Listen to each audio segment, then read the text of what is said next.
Problem में दिया हुआ है the breaking stress for a metal is 7.8 into 10⁹ newton per metre square.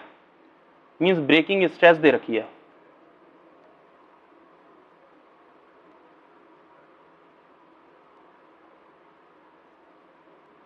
Breaking stress,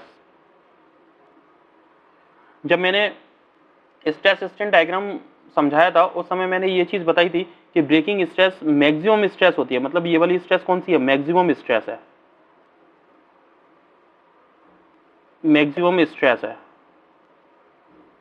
maximum stress की value कितनी दे रखी है ब्रेकिंग स्ट्रेस की? ये दे रखी है sigma is equals to 7.8 into 10⁹ newton per metre square. Calculate the maximum length of the wire made of this metal which may be suspended without breaking. मतलब वो ये कह रहा है कि वायर को अगर मैं एक्सटेंड कर रहा हूँ, ये मैक्सिमम स्ट्रेस जब अचीव होगी उस मैक्सिमम स्ट्रेस पर वायर कितनी मैक्सिमम लेंथ अचीव कर लेगा। ओके, मतलब ठीक ब्रेकिंग के ठीक पहले सपोज ये मेरे पास वायर है,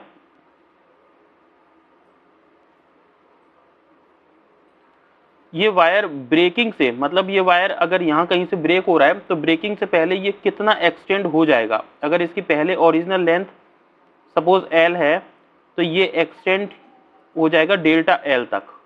ये अपन कंसिडर करके चल रहे हैं। आगे दिया हुआ है डेंसिटी ऑफ द मटेरियल। ये जो वायर है उसकी डेंसिटी दे रखी है 7.8 इंटू 10⁻³ किलोग्राम पर मीटर क्यूब। जी की वैल्यू दे रखी है 10। जी इज इक्वल्स टू 10। ओके, देखिए अपन इसे सॉल्व करते हैं। अगर मैं इस वायर को देखूं तो वायर का खुद का वेट कितना होगा? इसका खुद का वेट डाउनवर्ड एक्ट करेगा और ये जो वेट होगा इसका वेट उसे मैं मान रहा हूं W। तो वेट क्या होता है? देखिए डेंसिटी मुझे दे रखी है तो मैं वेट डिटरमाइन कर लूंगा। डेंसिटी इज इक्वल्स टू होता है मास अपॉन वॉल्यूम, राइट। मुझे मास यहां से पता चल जाएगा। यहां देखिए मैं क्या लिखूंगा, density into volume is equals to मास।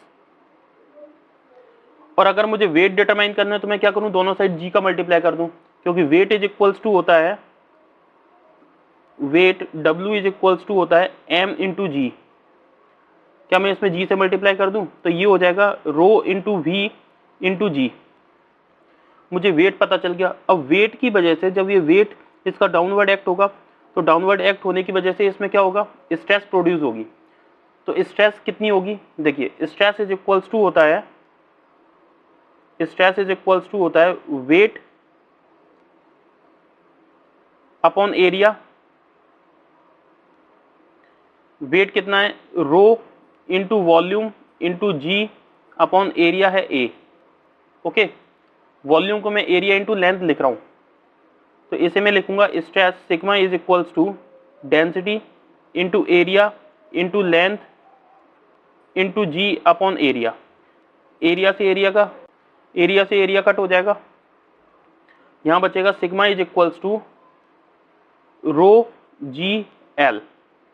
ये है stress, stress due to self weight of the wire, stress due to self weight of the wire.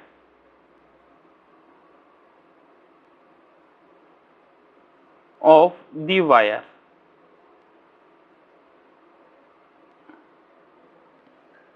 Okay, अब उसने बोला है कि आपको डिटरमाइन क्या करना है। देखिए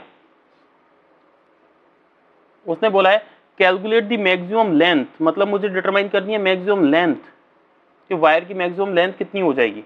तो वायर की मैक्सिमम लेंथ देखिए मुझे एल डिटरमाइन करना है, राइट।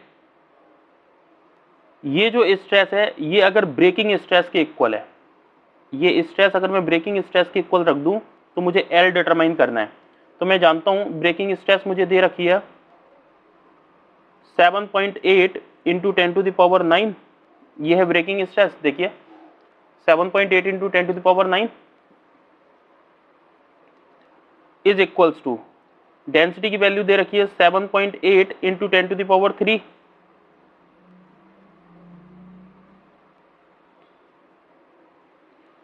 इंटू जी की वैल्यू दे रखी है 10 इंटू एल मुझे डिटरमाइन करना है। एल इज इक्वल्स टू कितना हो जाएगा 7.8 इंटू 10⁻9 अपॉन 7.8 इंटू 10⁻4, ये कैंसिल आउट हो जाएगा, यहां बचेगा 10⁻5 means length L is equals to 10⁻5 metre. This is the answer. Thank you.